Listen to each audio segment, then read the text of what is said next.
Artificial satellites. Artificial satellite is a man-made object orbiting around the Earth. Artificial satellites are of two types, namely geostationary satellites and polar satellites. Let us now learn about launching of artificial satellites and different types of satellites in detail. Click on the links provided. Geostationary satellites are those satellites whose period of revolution around the Earth is equal to the period of rotation of the Earth. Geostationary satellites appear to be stationary as they revolve around the Earth from west to east. The period of revolution of the satellite is equal to the period of rotation of the Earth, and they revolve in the equatorial plane. The orbits followed by geostationary satellites are called geostationary orbits or parking orbits. The height of the geostationary orbit is approximately 36,000 kilometers above the Earth's surface.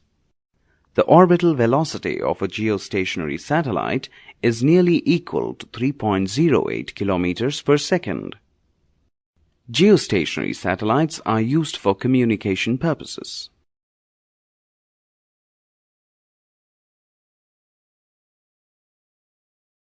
Polar satellites are the satellites which pass over the north and south poles of the Earth. Since the Earth is rotating about its axis, these satellites pass over different parts of the Earth during its revolution. They generally revolve very close to the surface of the Earth. These satellites are employed by the Army for spying and surveillance of the movements of tanks and ships and other vehicles. They are also used for weather monitoring and remote sensing. Mouse over on the underlined text for more information.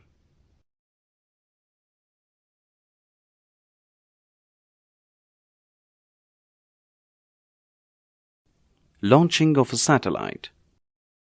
Satellites require a minimum velocity called orbital velocity in order to move around the Earth.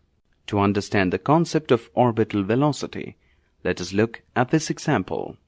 On the screen, a launching pad AB is shown. Let us project a body with velocity u1 from B parallel to the surface of the Earth. The body follows a parabolic path and strikes the Earth at a point r1. Now throw the object with greater velocities u2 and u3. The corresponding points where the body hits the ground are R2 and R3. R3 is a point just opposite the launching pad. With a velocity greater than u3, the body will follow a circular path instead of a parabolic path. This is the orbital velocity.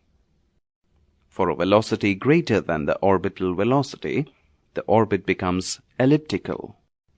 On increasing the velocity, the body escapes from the Earth's pull, and this velocity is called escape velocity.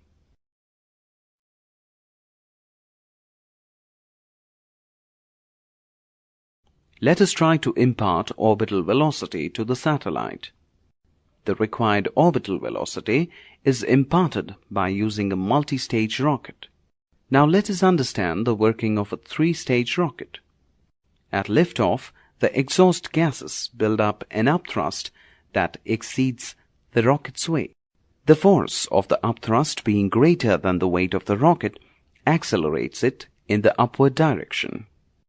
Initially, the rocket rises vertically and passes through the denser atmosphere in no time. After the first stage burns off and falls back to the Earth, the rocket gets tilted.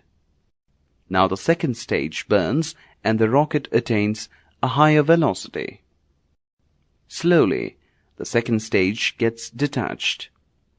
The final stage of the rocket tilts the satellite in the horizontal direction and gives it a proper speed of 3.01 km per second to orbit around the Earth in a closed path.